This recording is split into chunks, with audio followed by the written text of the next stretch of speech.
Өлең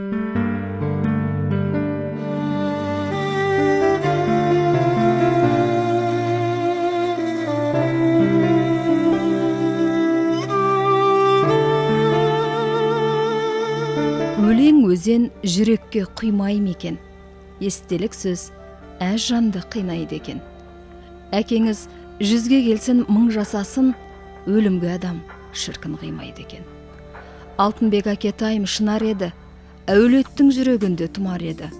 Кәсібінің биік шыңын бағындырған саласының саңлағы пырақ еді. Әкенің орны бала үшін тым бөлек.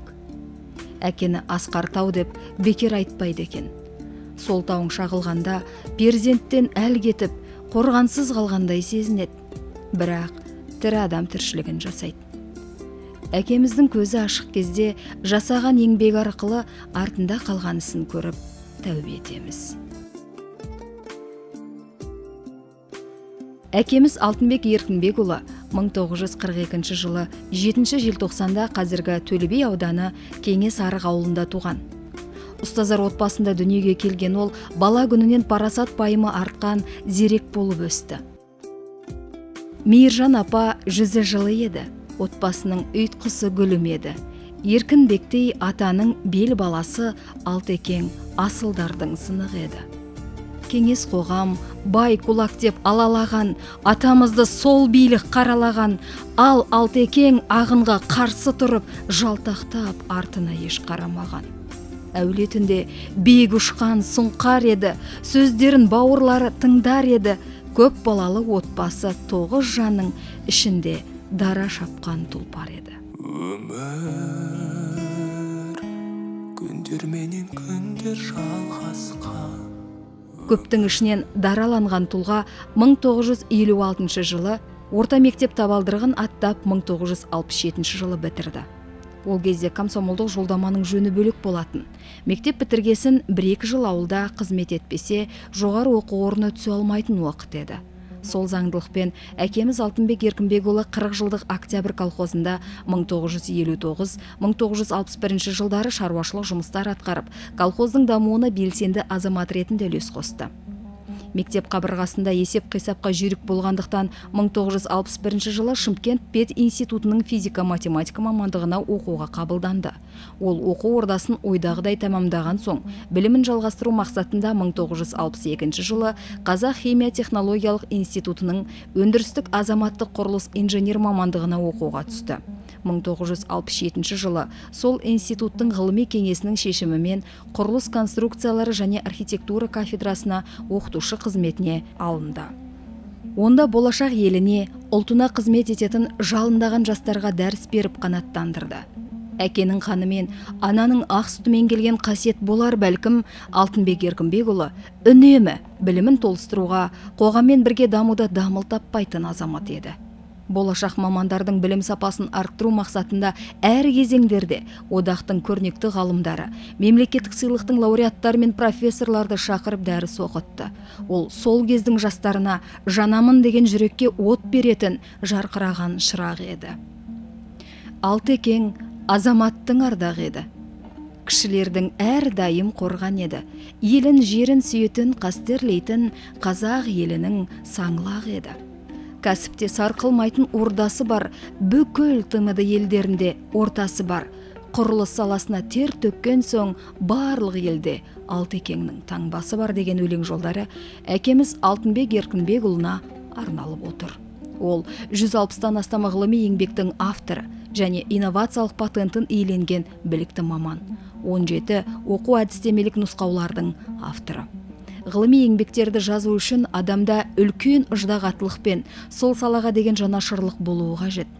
Ғылымға құштар болмаса, рухы төмен адам артында жазба да, із де қалдыра алмайды. Ал Еркінбекұлы Алтынбек білім мен ғылымның арасындағы алтын көпірінің салынуына мұрындық бола білді. республика бойынша ірі өндіріс орындарының маңызды ғимараттарының жай-күйін, жер сілкінісіне төзімділігін зерттеп, оны қайта құру жұмыстарына жетекшілік етіп, жаңа технологияларды да енгізді.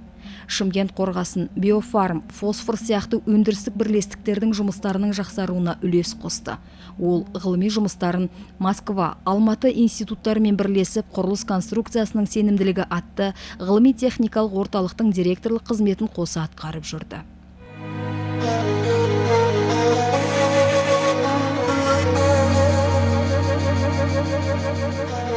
Білімнен бағын көрген, таным көрген, оқу қуды шолпандай жарменен. Қасықтида шәкірттер тәрбиелеп, талай мықтыға тәлім берген.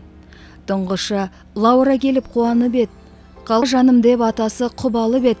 Ұлдан тұңғыш аян келіп бұл өмірге, атанам, ұлым деп жұбанып ет. Гүлнәрім, қасқыр қызым қолғанатым, тасты жарған гүлім ғой шынарым деп, ол жасы от сақтаушы кенжетайы Алтекең үміт артқан қыраны ед.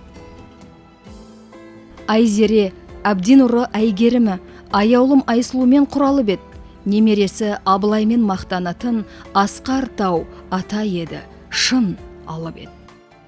Әкеміздің отбасы тәрбиесін қатар ала жүріп, қызметте жеткен жетістігі орасан. Оның орны бүгінде қоғам үшін ойсырап тұр. Оңтүстік Қазақстан инновациялық орталығының ғылыми кеңесшісі қызметін атқара жүріп, 2008 жылы оқу ағарту кеңесінің шешімімен темір бетон конструкциялары оқулығын басып шығаруға бекітіліп ұсынылды.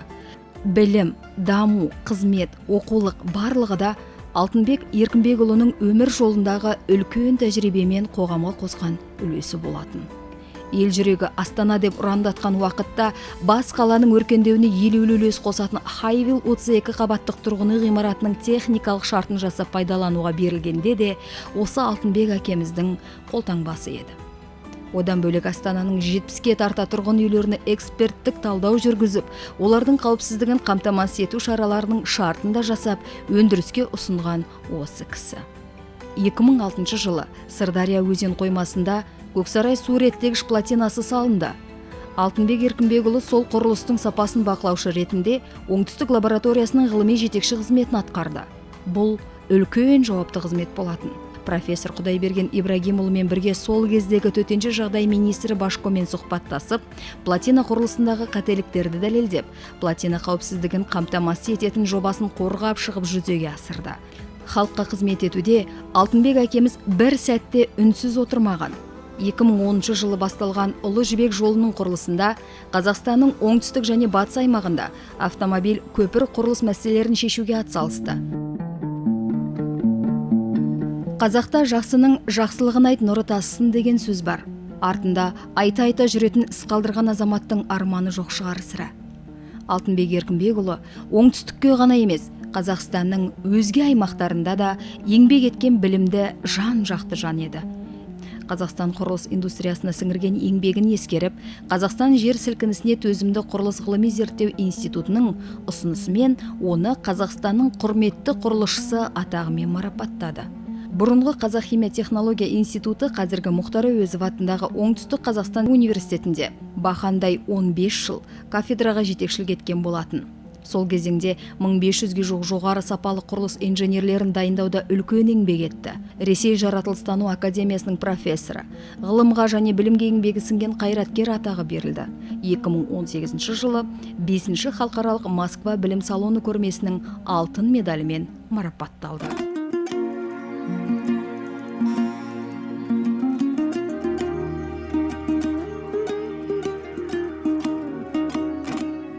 Әмбеге шуақ нұрын септіңіз бе? Өмірден сағым болып өттіңіз бе? Мұратіллә аға деп өсет іні, сағынып бауырларға кеттіңіз бе? Әпке тайым, розашым деп жүруші едің, тілеуғор бауырларға жеттіңіз бе? Нұрлыбек Асылбектей тіректері сізге деген тура ғой ниеттері. Болсынбек Батырбектей бауырлары ағасыз бір әзміне күн өткөрді. Рабиғадай еркелеген қарындастың қан жылап тұрған шығар жүректері. Алтынбек әкемеді қырандашын, ізі бар топ ішінде тұрар басым, ойып алар орны бар сезеді ғой, рухы әкеміздің бір аунасын. Жатқан жеріміз жәннаттан болсын, жан әке.